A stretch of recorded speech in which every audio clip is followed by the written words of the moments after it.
Today, we're gonna do a photo shoot. I'm gonna take you with me, we're gonna do it live, and then we're gonna go through my entire editing process in Lightroom from start to finish. Let's hit it. Let's make it happen now.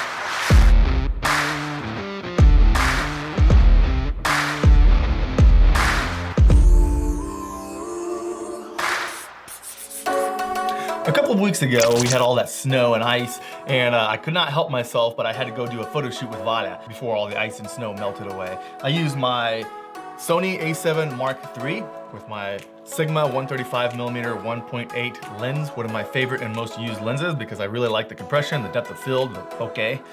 And since I really like the cold exposure, I did it without a shirt on. So let's go ahead and do the session. Right now it's about noon, so the sun's right in the center of the sky. Not normally the time I would shoot, but since it's overcast, it's gonna work out okay. That's a lot of snow.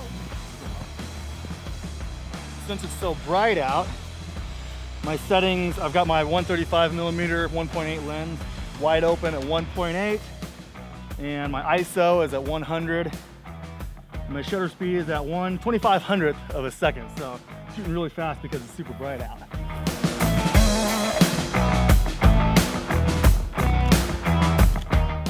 You eating the snow?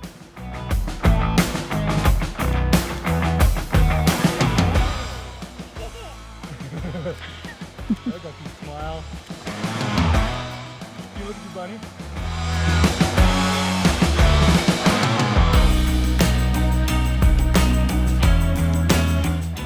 I'm gonna close the aperture down to 5 because I want to get a portrait.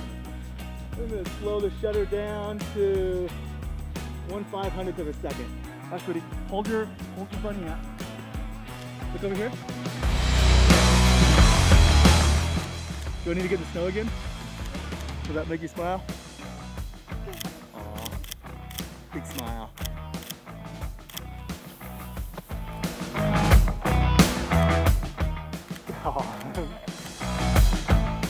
Let's go over to the other tree over here. Whoa. You need to come over here. You stand right under the tree, right there. All right. I'm gonna try to shoot in a way where I'm avoiding the power box.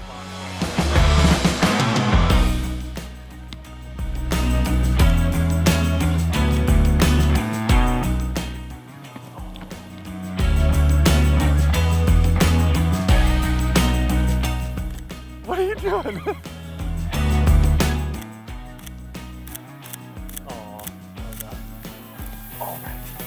Do another portrait, so shutter speed back down to 1/500th of a second. Close the aperture down to 5. Mama's kicking snow on me.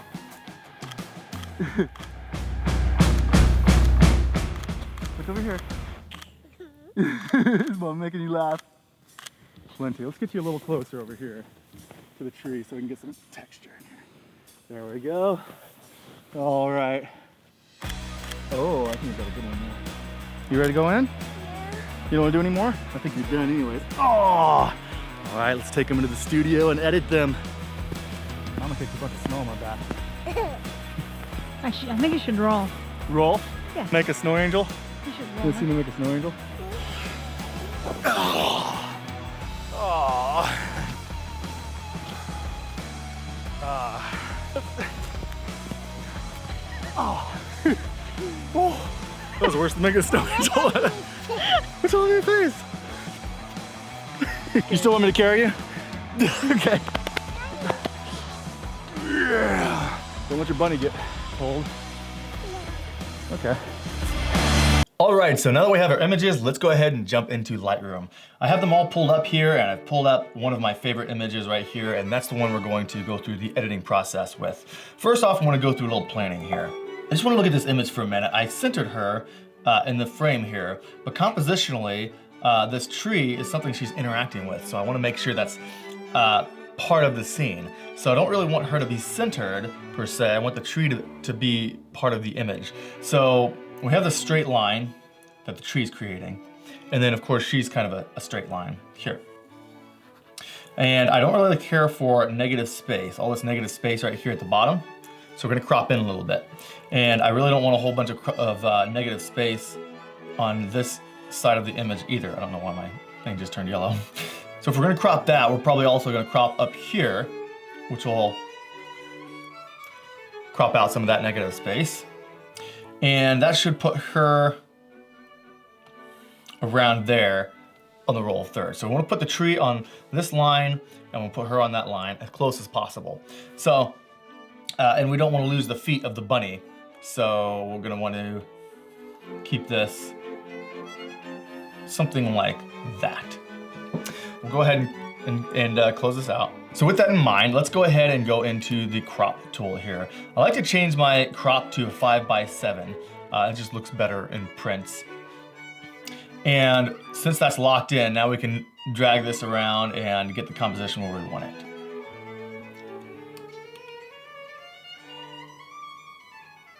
So I'm gonna go right about there. The tree is not exactly on that line, but it's about as close as it's gonna get. And then she's right on the line there, and we haven't lost the feet of the bunny. I don't want any of those limbs leaving the space. So go ahead and hit enter. And now we can go ahead and start editing. So one of the first things I wanna do is, obviously I shot this in RAW, so it's gonna be a little bit flat. I like to kind of start with hitting the auto right here, which kind of gets me in the ballpark. Lightens it up a little bit and gives it a little bit more dynamic range by lifting the shadows and crushing the highlights a little bit. But I might want to go a little bit more because there's still a little bit of shadow in the bunny. I want him to kind of pop out. So I'll bring the shadows up a little bit. I'm gonna bring the blacks down just a little bit to give it a little bit more contrast. I'm gonna bring the clarity down to -10. That'll just soften the skin a little bit. And if you want, we can go ahead and give it a little bit of an S curve using the tone curve here. Bring the highlights up a little bit.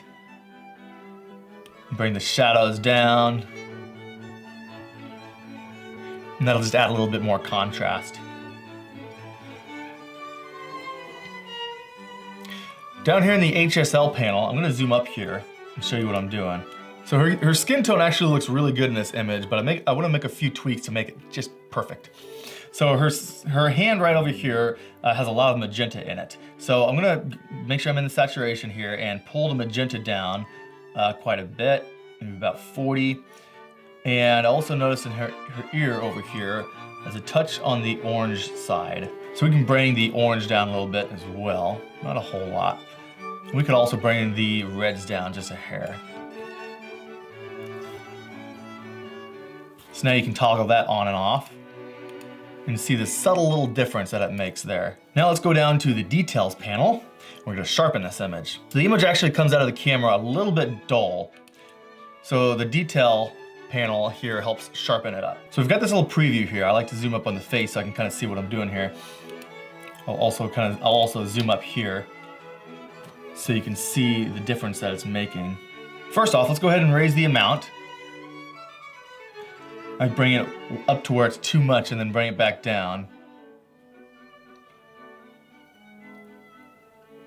So this will be right around 80. And then the detail, same thing, bring it up until it's too much and then bring it back down until you get it right around where you want it. And then the masking, what that does is it separates the foreground from the background. If you have a lot of depth of field in your image like this one does, I don't want to sharpen the background. I only want to sharpen the areas that I want the focus to go to, which is her and the tree. So what you can do is hold Option or Alt if you're on a PC, and you see how when you click on the mask over here, it's white. Everything that's white will be affected. As you start dragging that to the right, you'll start to notice that it separates the background from the foreground. So we go all the way up here until you only have your subject selected. So now the mask is only going to affect the areas that are selected. So if we zoom up here, I'll show you what this did. I'm gonna zoom way in here. So let's toggle that off. You see how it almost looks blurry now? Toggle it back on, see how much sharper it is? So you get a lot of extra sharpness by messing around with that detail slider there. All right, let's go ahead and go back up to our basics panel. There's a few things I want to do here. So I want it to be a little cooler because it is winter time and it's very cold. So I'm going to drop this down, but just by a little bit. It's at 4950 right now. Let's bring it down to about 4800. Bring the temperature down, just cool it down a little bit. And let's go over to our brush tool here. What I'm going to do is I'm going to drop the exposure to about -1, and I'm going to bring the shadows up to around 30. And what we're going to do is we're going to paint this over the whole image. And that'll just darken everything. And now, we're going to paint it back off of her, creating a little bit of a vignette. So it'll kind of separate her from the rest of the image.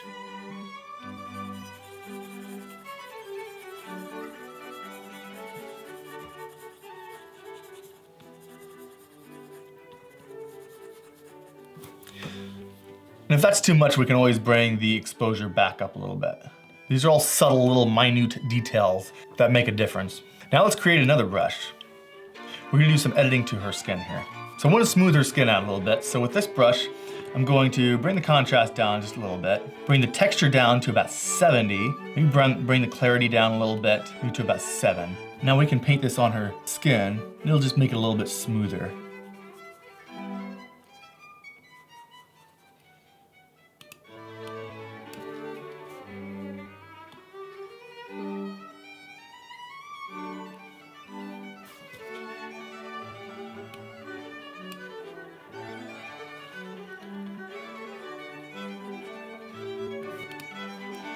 All right, now here's the before and here's the after. So there's not a whole lot of like major changes we made, just a few little details that made a world of difference. It takes a sort of an ordinary, dull image and just makes it pop, makes it really stand out. And that's what I really like. And if there's some extra things that you want to do in Photoshop, that's a whole other level. This image doesn't really need it, but you could take it into Photoshop and you could do a few more things. There's some things I like to do to the hair, maybe do a little bit of extra sharpening. There's just a whole lot of extra tools in Photoshop that you can use. All right, so that's it. That's how I do my photo shoots. That's how I process my images in Lightroom. Like I said, sometimes I'll take it into Photoshop and do a little bit of extra tweaking to it, but we're not gonna do that in this video. We'll have to save that one for another one. If you're interested in seeing my entire editing process from start to finish on some of my other images, go to philliphaumesseracademy.com, link in description below, and you'll see all my editing processing videos there, and I leave nothing out. So that's it. Like this video if you liked it, subscribe only if you want to, hit that little notification bell, and I will see you in the next video.